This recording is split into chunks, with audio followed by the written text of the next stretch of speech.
With that being said, I'd like to introduce Advi Vokhiwa from the Community Justice Action Fund, who will be joining us today as our special guest speaker. Adzi is the Vice President of Policy at Community Justice, where she leads the planning and execution of federal and state policies and advocacy campaigns. She also is part of the execution of the public awareness initiatives to mobilize your stakeholders.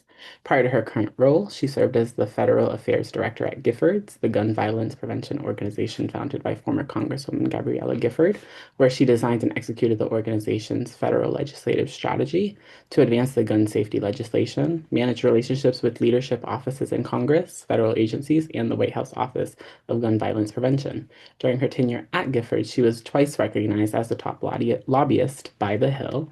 Previously, she was the event manager at the Joint Center for Political and Economic Studies, responsible for planning bipartisan gatherings with members of Congress, cabinet, and the administration officials, leading policy experts, and state and municipal elected officials. Prior to her work at the Joint Center, Adzi was the Senior Program Associate at Women's Action for New Directions, where she managed WAN's professional development program for women state legislators. Adzi earned her BS in Public Policy from Georgia State and MPS in Political Management from George Washington University. Raised in Atlanta, Adzi now lives in Washington, D.C. with her family. As a reminder, before I pass it off to Adzi, who will be presenting, we will follow up with some prepared questions and then open it up to any questions from the audience. If you could all please put all your questions in the chat and then we will moderate them at the end. We'd greatly appreciate that. Then with that being said, I'll pass it over to Adzi. Oh, thank you so much. Thank you for the kind introduction and thank you for having me. It's nice to be with all of you. So let me get my slides going. This presentation is going to be kind of two parts. As Ruth mentioned, there was a report that came out last year, the CVI Action Plan. So I'll talk a little bit about that and then just also kind of talk about the current state of affairs for the CVI field, some of the things that have happened this year under the current administration that are impacting the work, and some of the actions that we can take in the coming weeks at the federal level. For anyone who's not familiar with Community Justice, we were founded 9 years ago with the focus on how gun violence uniquely impacts Black and Brown communities. Our goal is to work with the people who are closest to the pain of gun violence, to craft policy solutions, and to bring them into the advocacy field. CVI is very much a primary policy priority for us, but our work really is in advocacy at the federal, state, and local level. I'll just go ahead and jump in. So let's see. Okay, there we go. So first, I want to start with defining community violence intervention. I think this is a term that gets thrown around a lot. What I have on the slide is how we think about community violence intervention. Kind of the key elements of CVI for us and how we think about it is that it's work that is really targeted. It's really designed to engage the individuals and groups that are at the highest risk of either experiencing or perpetuating violence. And that's really important that it's a targeted strategy, again, with the most high-risk people. And when we think about supporting and resourcing CVI work, part of our advocacy is making sure that those resources go to the jurisdictions and communities that experience the highest rate of gun violence. We support things like outreach-based violence intervention, hospital-based programs, cognitive behavioral therapy, and victim and survivor services because they really focus on those people who are most at risk. Who have either recently experienced or, the conditions are kind of ripe for them experiencing or even perpetrating violence. And another key element is utilizing credible messengers. So people who have the ability to go into a community and intervene in a conflict, prevent it from escalating into violence, who have trust in the community, and, have real kind of specific expertise so that they can engage with, again, those people who are at highest risk. So that is how we think about what CVI is. So now to talk about the CVI Action Plan. So the CVI Action Plan is a report that was released in the summer of 2024. And the idea was that it's a community-led vision for the entire field of CVI. So community justice, the Health Alliance for Violence Intervention, or the HAVI, and the National Institute for Criminal Justice Reform. They don't like to be called Nick Jr., so I'll try to say NICJR. First came together and served as coordinators. So there were several convenings that were held with CVI practitioners, frontline workers, as well as other advocacy groups from all over the country to get input. What does the field need to be sustained? What are the things that we still need to kind of figure out as a field? Like, what can we do? What recommendations can we put together to help CVI be sustainable, to be resourced, and to be most impactful? And after a few of the convenings were held soliciting input from the field, we also have the Community-Based Public Safety Collective and the Urban Peace Institute, which are both based in Los Angeles, joining the coordinating committee. So the idea is that the report is a framework. It's a framework when we think about our role as advocates. These are the things that we should be helping the field develop, as well as for philanthropy. These are the types of things that philanthropy should be investing in order to best support the expansion and sustainability of CVI. So the report had six key recommendations. So the first, capacity building, wellness, and professionalization. So the CVI field has existed for decades and decades. It's been called many, many things. It wasn't always recognized as a key part of the public safety ecosystem. And in a lot of places, people did the work because they cared about their neighborhoods. They wanted their neighborhoods to be safer because, they had a unique ability to connect with young people or just others in the neighborhood who, again, were at high risk of being victimized or engaging in violence. And there were some people who just felt like that work was so important that they did it almost at a volunteer basis or, not necessarily earning professional wages. And it's really, really important as we're seeing, more recognition of the work that we're supporting the field with building capacity with their wellness. These are people who work on the front lines who, of course, witness a lot of trauma, who may be dealing with their own trauma, if they have been involved in violence in the past or victimized by violence, or, if they're a returning citizen who has been justice involved. And so this kind of work needs a lot of support.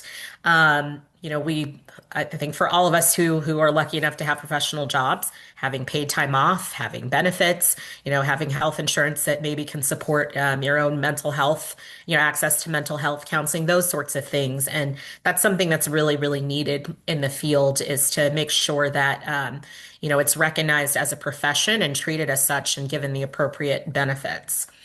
Another recommendation is field-wide collaboration. Of course, every community is different, but there's a lot that people can learn from each other. Boston, for example, was really a pioneer in a lot of different CVI strategies, especially like focused deterrence in the 90s. And, it's been very well studied. There's a lot that we can learn from what has worked in different communities and, frankly, what hasn't worked. So making sure that there are mechanisms for that kind of field-wide collaboration and learning is really, really important. At Community Justice, again, this is our bread and butter, but grassroots, local, state, and federal policy development and advocacy.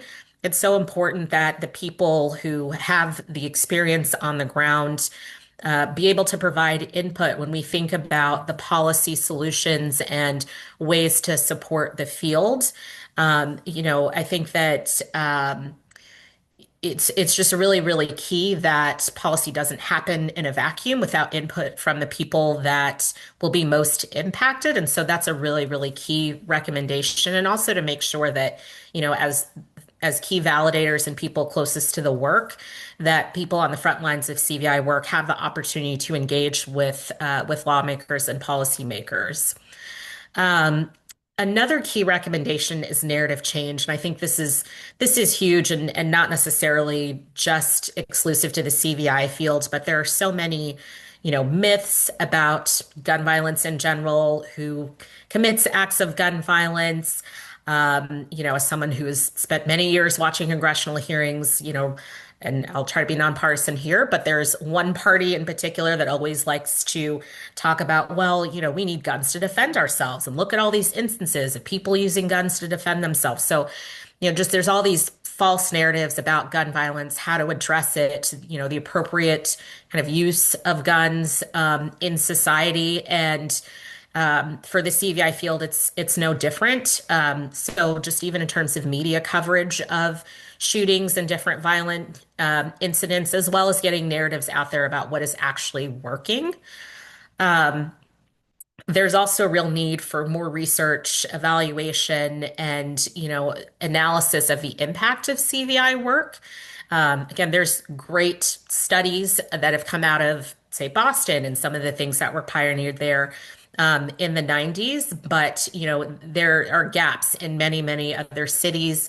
There are gaps when we look at different sorts of strategies, and with something like violence intervention, kind of quantitative research isn't necessarily always the most helpful. So just thinking about how we have, community-led and involved research that can help to make the case for the importance of this work.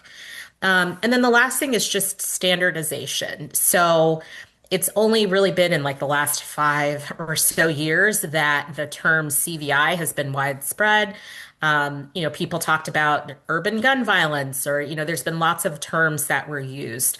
So making sure that, everybody's using the same terminology, that we're all thinking about how we manage performance, how we record data, just that we're all kind of using the same terms and structure. There's a lot of confusion today, even for people who are close to this work or know this work, about the difference between, intervention and prevention, for example. So just making sure that we're all kind of using the same language, especially when it comes to advocacy, is really, really key. So the CVI Action Plan is really helpful. I would encourage you all to take a look at it. The full report is available at cviactionplan.com. So hopefully that's easy enough to remember. So as far as implementing the plan, there's several steps that are happening. So the 5 organizations that coordinated the CVI Action Plan are now bringing the field back together, looking at each of these 6 key recommendations and how we can work to implement them. So last year, or this year, it's still 2025, I guess, there was a convening around narrative change as well as the standardization of essential CVI elements. Next week, there will be one around the capacity building recommendation. And next year, likely in April, we're still kind of nailing it down. Community Justice will be hosting the convening around the advocacy recommendation. So really working to make sure that this report isn't just a thing that people read and, kind of nod their heads out, but that we're, as the coordinators of the plan, making sure that we're continuing to move forward with the implementation. So that's where we are with the CVI Action Plan. So now to pivot to where things are with CVI at the federal level. It's been quite a year. So I just wanted to start with kind of where the lay of the land was as of January 19th, 2025. Coming from the Biden administration, we really saw a lot of progress with CVI. There was a brand new grant program created by Congress starting in 2022, the Community-Based Violence Intervention and Prevention Initiative, or CVIPI. And that grant program had received $150 million through the congressional appropriations process over 3 years.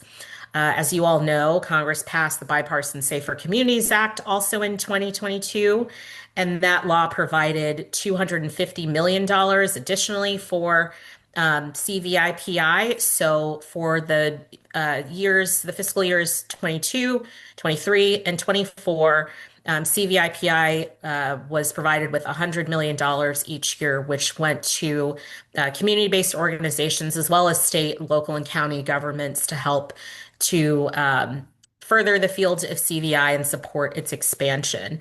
Additionally, through the earmark process in Congress, there was about $68 million that went to CVI related projects from Congress. So at the beginning of the year, we were in a good place. We had all this funding. We had, bipartisan support.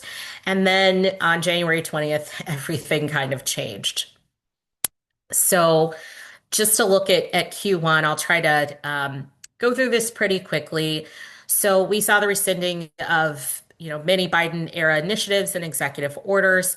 I want to highlight specifically the DEI executive order. We've seen that play out in a lot of different ways. And I think it primarily got attention at the time around the DEI positions, around personnel within the federal government that were eliminated.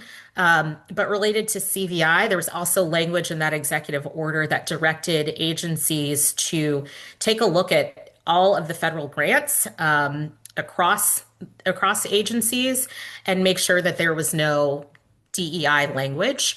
And CVI work has been a field that primarily has been done by people of color to benefit people of color.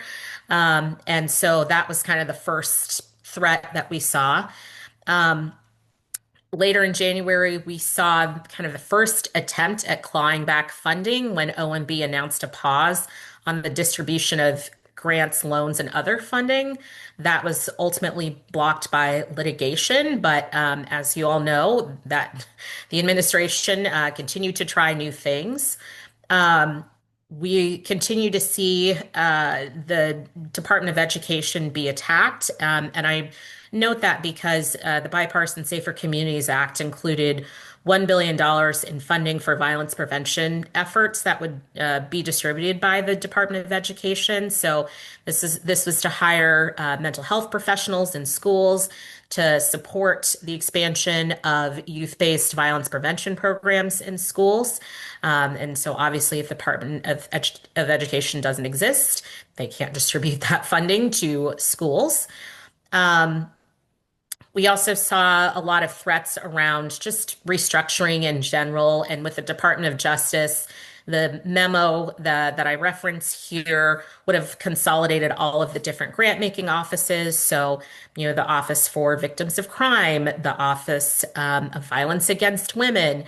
So consolidating all of those grant offices, presumably reducing the amount of funding available and making all of those different kind of purposes compete against each other with a smaller pool of funding. So again, we just see this theme of like clawing back, defunding.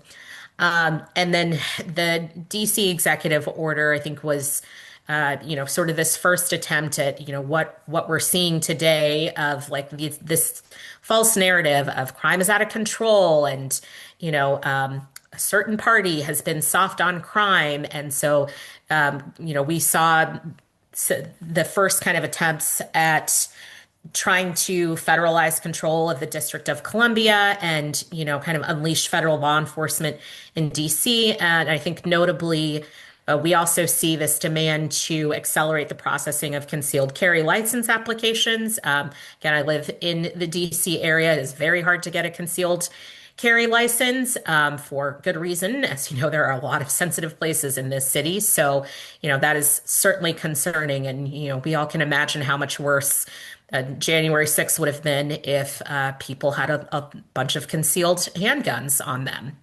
So that's Q1.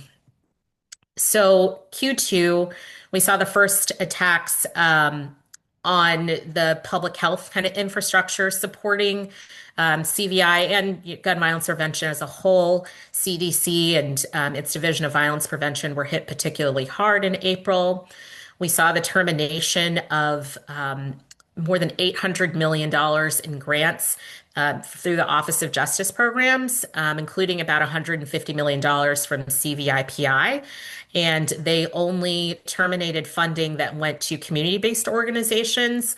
The state and local governments that received CVI PI funding have not had their funding clawed back, but really devastating for the nonprofits that, of course, have smaller budgets. And, I know of at least one that has had to close entirely because, this federal grant made up such a big part of their budget. They weren't able to replace those funds.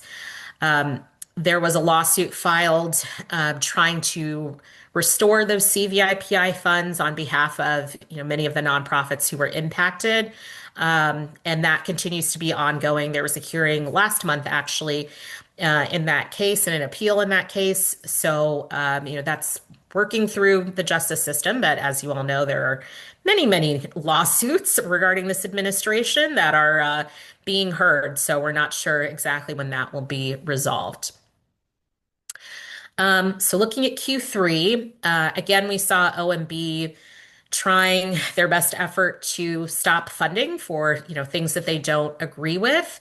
Now, they actually blocked the CDC from spending money on gun violence research, on youth violence prevention, related to studying adverse childhood experiences, of which, gun violence is certainly an adverse childhood experience that many of our youth are dealing with. That decision was ultimately reversed after outcry from Congress. But again, we see these attempts to stop funding on things that they don't agree with. There was an executive order related to federal grant making. And again, this sort of doubled down on the idea that all federal grants have to align with the president's policy-making goals. There was specific language in there around racial ideology, gender ideology as well. So again, just trying to be more restrictive about where federal grants can go. And then in August, we saw, the first declaration of a crime emergency in the District of Columbia, the deployment of the National Guard, the deployment of federal law enforcement. And we know that so many other cities since then have experienced something similar. And for the CVI field, the presence of the National Guard, of ICE, has just made it difficult for them to do their work. It's made it difficult for them to be out in community, engaging with people who, are at high risk and just provide their services. We also know especially in places like Chicago, where the focus has really been with ICE, that many CVI organizations have had to kind of stop their primary violence prevention or violence intervention work, and instead just support the community in any way they can as they're dealing with the presence of ICE.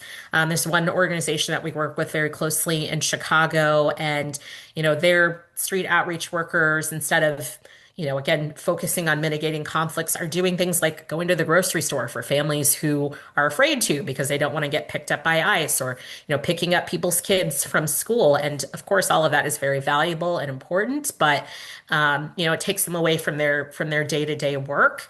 Again, these are people who are just really committed to the safety of their neighborhoods and of their community. And this is just kind of a distraction from their primary purpose. Not to, of course, gloss over just how disruptive and harmful the deployment of the military and ICE and federal law enforcement just generally is for everyone in a community. So one question that we had this year was, especially after the grant terminations, is this Department of Justice even going to continue funding CVI? Like, Congress allocated funding, are they going to spend it? So they did announce in September a notice of funding opportunity for many of the OJP grant programs, including CVI PI. But frankly, we were very disappointed with what we saw. So as I mentioned at the beginning, CVI is really designed to invest in the jurisdictions that have the highest rates of gun violence and work with the populations that are at highest risk. This notice of funding opportunity eliminated all of that. It essentially directed the funding to be spent on law enforcement efforts. And of course, law enforcement is very important in the public safety ecosystem, but they have many, many other pots of funding. And this was the sole federal grant program that was available to CVI work, specifically to CVI work. And so, that was very disappointing. There was also some troubling language regarding forced cooperation with immigration enforcement and grantees being required to turn over information about the immigration status of people that they served. So that was extremely disappointing to see. And the last thing was the complete and total exclusion of community-based organizations from even being able to apply for that funding. So that's something that we're continuing to work on from an oversight standpoint to try to make sure that those funds can be made available to community-based organizations. So, the overall impact of this, all of this is not good, as you can imagine. So, as I mentioned, there was a loss of about 158 million from the grant terminations in April. That was 69 of the 145 CVI grants that were funded by CVI PI. And again, there was a total of about 100, or excuse me, $811 million that was struck from OJP completely. Again, what we're seeing in so many cities across the country is just making it hard for CVI organizations to do their work. We're seeing that community-led, community-based work is really strategically and systematically being eliminated from funding resources at the federal level. And that's really concerning because there's a lot that happened over the last several years during the Biden administration that contributed to the historic declines in gun violence and homicides in many cities across the country. And a big part of that is the community-led efforts. I live very close to Maryland and to Baltimore, and Baltimore is sort of the success story, right? Like Baltimore is the place that I'm sure everybody, think of The Wire, you just think of danger and violence, right? And they've really turned things around with a comprehensive strategy to address violence, including centering community-led efforts. And, Mayor Brandon Scott has been very deliberate about that. So, it's just concerning to see the administration really cut community out of the public safety ecosystem, or at least attempt to. All right, so last thing I'll talk about, and this is related to our call to action, is that sorry, so I forgot about this slide. So just really quickly wanted to cover some of the things that have happened in Congress. So earlier this year, Congress was not able to pass normal appropriations funding for fiscal year 2025. And so they passed a continuing resolution, which ended September 30th before the shutdown happened. And one thing that happens when a continuing resolution is passed for a full year appropriations is that there are no earmarks. And again, as I mentioned, earmarks have been a really important source of funding for CVI. So those organizations that had applied, that had even been approved at the committee level, because there was no appropriations legislation passed, those earmarks didn't go out to the CVI field. In July, Congress passed H.R. 1. I refuse to call it by its official name, so I will call it the One Big Ugly Bill. That legislation was terrible on many, many, many, many levels. But one thing I will note are the cuts to Medicaid, which I'm sure you all heard about when this bill passed. And I note that for a couple of reasons. So one is that several states have passed legislation to make violence prevention services eligible for reimbursement by Medicaid. This has primarily been utilized by hospital-based programs, and again, has been a very important source of funding to support the expansion of hospital-based programs. So that is concerning. The pool of Medicaid funding shrinking and how states will react to that, if they will eliminate that benefit or if ultimately there will just be less money available. So that's something we'll have to see once those Medicaid cuts take effect. Also, Medicaid is the single largest payer of health insurance for victims and survivors of gun violence, related, of course, to their direct healthcare costs that they experience after being shot, as well as to, mental health services that they may need in the aftermath of being shot. So this, is potentially very, very devastating.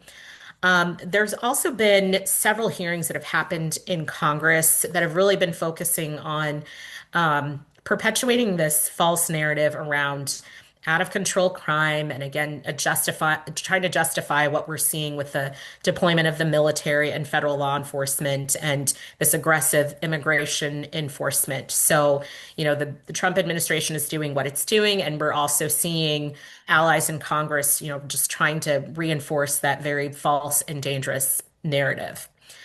Um, Okay, so as you all know, we just came out of the longest government shutdown in our nation's history, which is a shame on many levels. So Congress is back now, and they need to figure out funding for the rest of fiscal year 2026 by January 30th, when our current continuing resolution expires. So I just wanted to put these numbers up here for comparison. What we have historically seen, regardless of partisan control, is that on the Senate side, they tend to work in a much more bipartisan fashion when it comes to appropriations. So I just want to note the difference in these numbers in terms of some of the accounts related to gun violence prevention, CVI, and research. And just note that overall, the Senate numbers are much better. And so we can talk a bit more about the call to action. But one of the things we're trying to do at Community Justice is to make sure that we're encouraging all of our members and advocates to reach out to congressional leadership and urge them to match the Senate numbers in whatever final deal that they will end up negotiating next month. So I know that was a lot. I will pause there and just put my contact information up in case you have any questions, but I will turn it back over to you, Alex. Yes, thank you so much for that presentation. It was so informative for me as well as I presume was for the audience. I just also want to say, folks, if y'all could continue posting any questions you may have in the chat, we will make sure to get to them. So the first question I will ask is, how did you get involved in this work? Yeah, great question. So I started working on gun violence prevention at Giffords almost 8 years ago. Oh my goodness. And I really was just looking for kind of direct advocacy work. I was looking to do more direct lobbying, and it just happened that as I was in the interview process for the job, that the Parkland shooting happened, literally the day of my last interview.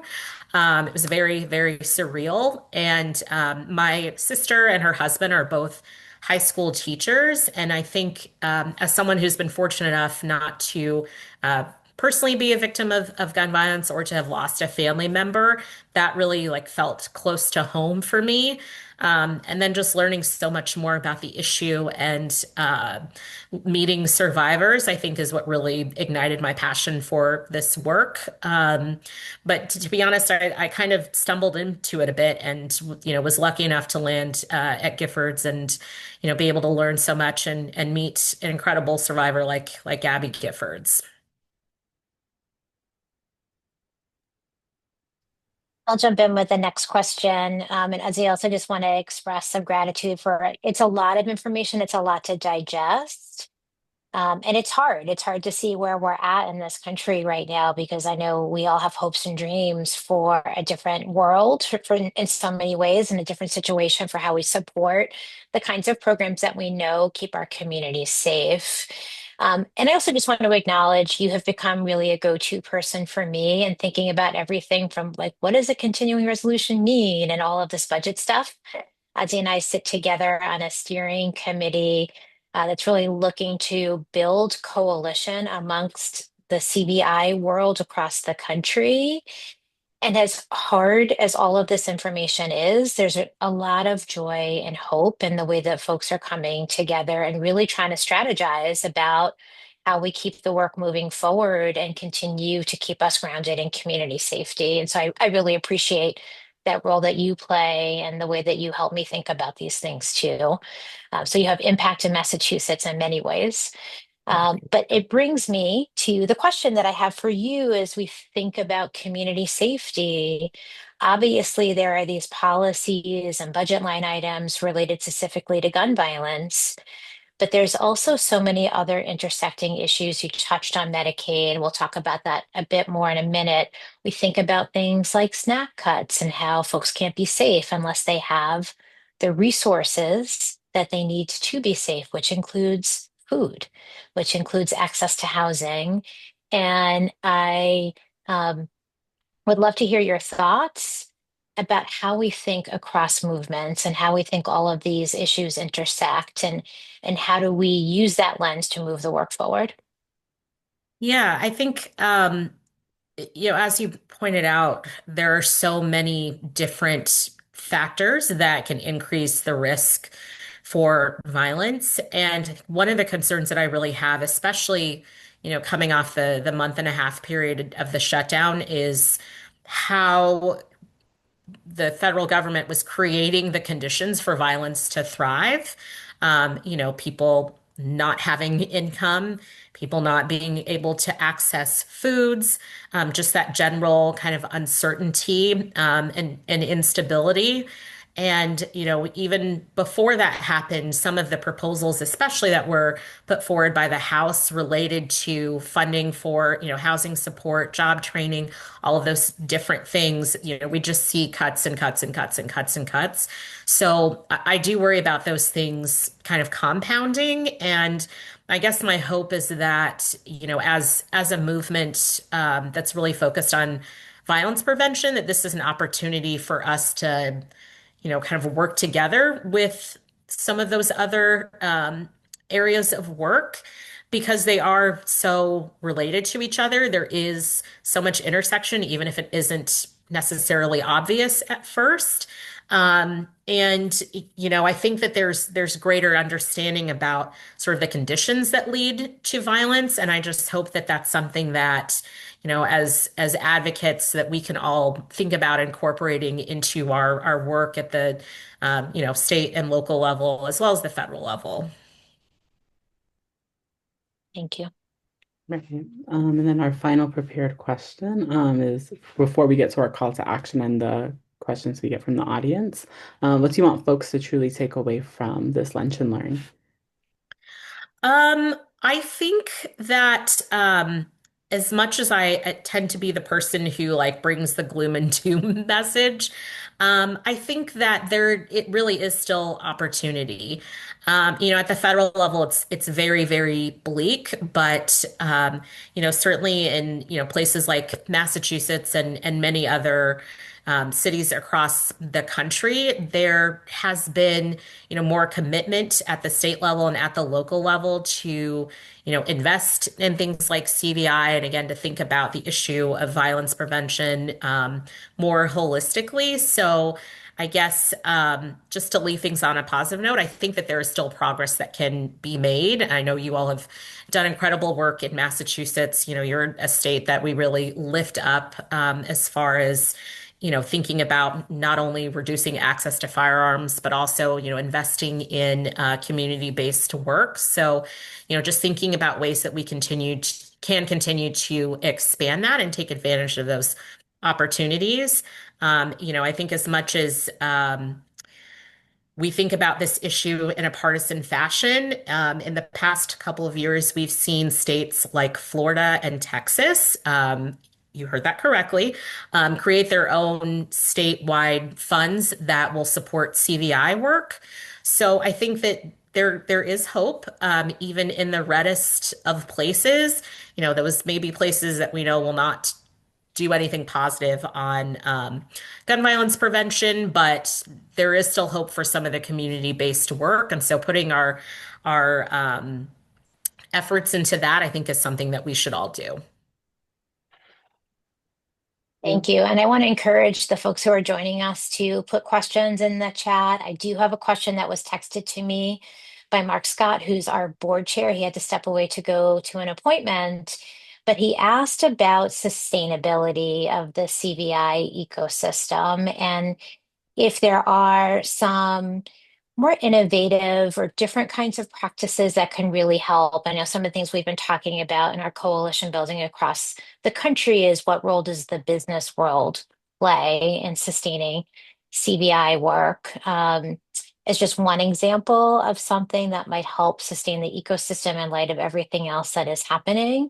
So, Adzi, I'm wondering if you could talk a little bit about that effort and other ways that you see being, innovative or different ways that we can support CVI work. Yeah, so I think there are a lot of really interesting new policy approaches happening. There's legislation being proposed and even passed in a number of states around things like, ammunition taxes to try to generate funds for CVI work, as well as other, trauma services and violence prevention. So I think thinking about not just like asking for states to make a line item in the budget, but being creative about ways to actually generate the revenue that can go to fund the work.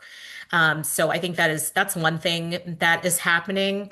And in places like Chicago, they have very unique kind of partnerships. Their business community has really stepped up and from like a philanthropic standpoint, really started to support efforts around violence intervention and prevention because at the end of the day, safer communities are better for their bottom line, right? Not having violence in the immediate vicinity of their small business or large business is better for them to make money. So making that economic argument and thinking about ways to establish kind of public-private partnerships. Delaware did this recently. They have a very unique kind of public-private partnership that supports their statewide office of violence prevention. So I do think there are opportunities just in terms of creative policy to generate the funding as opposed to just, asking for money, as well as to involve the business community because at the end of the day, like it's beneficial for them to be operating in safer communities. Yeah, Adzi, you also mentioned something that leads to the next question that was texted to me, which is about offices of violence prevention. We've actually at the coalition, we have our board, but we also have our advisory board that we call the Community Council, which is a very robust entity group of folks, including some people who are on the screen right now. And we've been talking about OVP models in different places across the country and what that could potentially look like in Massachusetts. So can you touch a bit on what that work looks like and how that fits into the CVI conversation?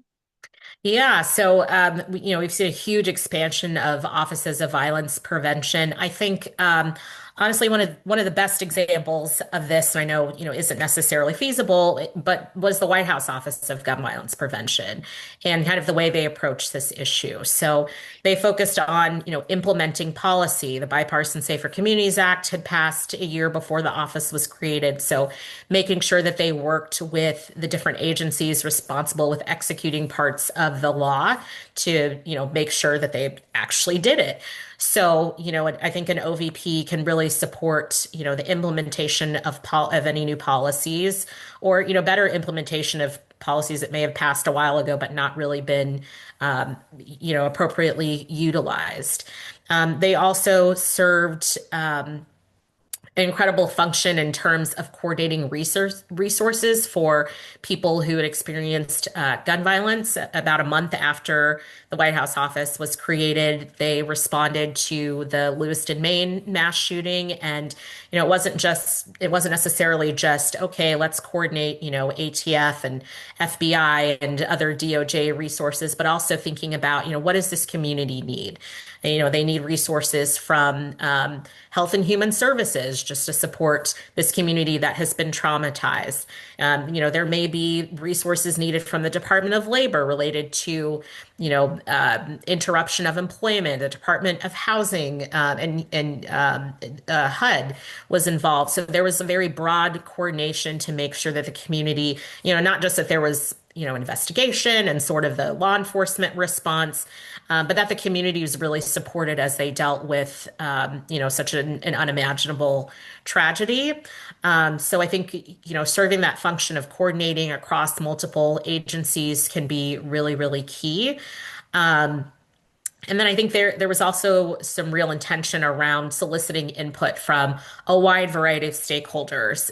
They had convenings with state legislators, with members of Congress, with survivors, with advocacy organizations. So like getting that input to help make policy recommendations and develop policy solutions is really, really key. And again, I know not all city and state level offices may have the ability to do that, but I think focusing on policy implementation, coordinating across different departments and agencies to support victims, and then soliciting input from impacted neighborhoods and communities about what their needs are, and doing their best to coordinate that is really, really key.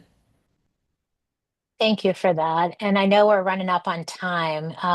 So I want to give you a few minutes, Adzi, to talk about a call to action. We always try to end these conversations. The conversations are really important, but then it's also really important that we think about how we take this learning and translate that into action. I know you prepared some information about actions folks can take. We'll talk a little bit about action from the coalition end as well, but wanted to give you the floor for a few more minutes to talk about what's next. Sure. Thank you so much. So, two things kind of come to mind thinking about the federal level. So, one, this conversation around federal funding. It's really, really important that members of Congress are hearing from their constituents around what the priorities are. So, we'll be able to share a one pager just lifting up some of the asks that we have related to CVI and violence prevention, and just encouraging congressional leadership to include that funding in, whatever deal they strike come January. So, it's just important, that drumbeat, making sure that constituents are engaging. So we'll have more on that. The second thing I will note is that there continue to be rumblings in the House that Republicans are attempting to pass HR 38, which is the Constitutional Concealed Carry Reciprocity Act. I imagine the Massachusetts delegation is very likely going to be on the right side of history with this. But I think it's always good to make sure that, again, we're kind of raising the flag about this, and making sure that we're standing strong against it. This is a bill that has been the gun lobby's number one priority. As long as I can remember working on this issue. They passed it back in 2017. But this is a different bill, and we're in different circumstances. So many states have eroded their permitting or licensing requirements when it comes to the concealed carry of weapons. So we have much lower standards in many states across the country, which is very dangerous when we talk about a bill that essentially will force every state to meet the lowest standard on record. And there's also language in there that I think could be particularly compelling for maybe some moderate Republicans, if they exist, related to enforcement of the law. So there's new language in the bill that basically, if a police officer has a traffic stop, they ask someone if they have a license. If the person feels that they are being deprived of their Second Amendment rights, they will be able to bring litigation against that law enforcement officer. So we've seen, many law enforcement organizations come out against the bill, including FOP, which is a very conservative organization, because of that provision in the bill. So again, would just encourage outreach on that. Again, I assume the Massachusetts delegation is on the right side of things, but I think it's really important to reach out to other advocates in other states, and make sure that they're reaching out to their members of Congress too, because that just would be incredibly, incredibly dangerous and really harm a state like Massachusetts that has strong standards. And, thinking as an organization that primarily focuses on Black and Brown people, I just think about the incident that happened with Philando Castile in Minnesota in 2016 being multiplied, by the dozens, if not hundreds, if not thousands. So, for Black and Brown people, those encounters with law enforcement, even if they're lawfully carrying a concealed weapon, can be really, really dangerous and even deadly. So ask your member of Congress to support, robust funding for CVI, for ATF, for gun violence research, and ask them to oppose HR 38. And again, we'll have a one pager just kind of summarizing all of that. Yeah, I think that would be helpful. And thank you for summarizing all of that for us. We do know that our Massachusetts delegation, trends towards supporting strong investment in community-based solutions as well as strong policies to address guns and gun violence. But a lot of us will be at holiday gatherings with family from other states. So it's an opportunity to have these conversations and make sure that folks know, especially right now, there's so much news coming at us. Not everyone is aware that these things are happening. So that one pager, I think, can really equip folks to have these conversations with friends and family members who may be in different states where there is more that can be done to push their members towards, voting for things that are going to keep us safe from gun violence. And also in that spirit of the conversations that we have, I just wanted to point a bit more energy at the Medicaid issue, as he talked about the Medicaid cuts that were a part of the bill over the summer, the concern around how it impacts physical health care for folks impacted by gun violence. But also, I want to reiterate that Medicaid is the single largest payer of mental health services in the country. So when we think about the importance of trauma-informed responses to violence, that Medicaid cuts could really get in the way of that. And I come from the domestic and sexual violence world. And when I was working in Brockton, a city not too far from where we are now, so many of the services that we provided to survivors were paid for by Medicaid. And if folks are losing that coverage, it means that they lose their access to really important trauma response services, behavioral health, advocacy as well. And we cannot afford to see that happen. So being able to talk with friends and family members to help them make the connection between things like Medicaid cuts and violence prevention is really important. And just the last call to action I'll mention for the coalition is, after the new year, we'll be starting to think about what our advocacy looks like for budget line items here in the Commonwealth. And we'll be really calling out to our coalition community to support that work. One of my big takeaways as I hear Adzi talk about what's happening on the federal level is that the work that we do here in Massachusetts has always been incredibly important and maybe never more so than now. And as we're struggling to move things forward on a federal level, knowing that we can still make movement on a state and local level is incredibly important and something we can grab onto. So we will continue to do this work here in Massachusetts to protect our current strong gun laws, to make sure we're investing as robustly as possible in community-based solutions, to continue to move more policy forward. And I think folks are very aware of our policy priorities at the coalition. This session, which is industry accountability, an unsolved homicides bill to make sure the state is doing more to look at unsolved homicides, as well as our juvenile justice reform work. And we will continue to move all of those policies forward because we know that that is what's going to keep our communities safe from gun violence here in Massachusetts. So with now 30 seconds left, I just want to end with gratitude. Thank you so much, Adzi, for taking the time to be with us, to do this session with us. Our Lunch and Learns live on our YouTube channel, and we know folks tune in. So we'll be sending this out to folks so they can watch it or share it with friends. Thank you to Alex for all of your work in putting this together. Greatly appreciate all of your efforts. And thanks to all of you who are with us today for taking time in this hectic December season to sit and talk about this incredibly important issue. We could not do this work without all of you, our coalition community. So much gratitude to all of you. And we look forward to seeing you soon. Thank you. Thank you for having me, Ruth.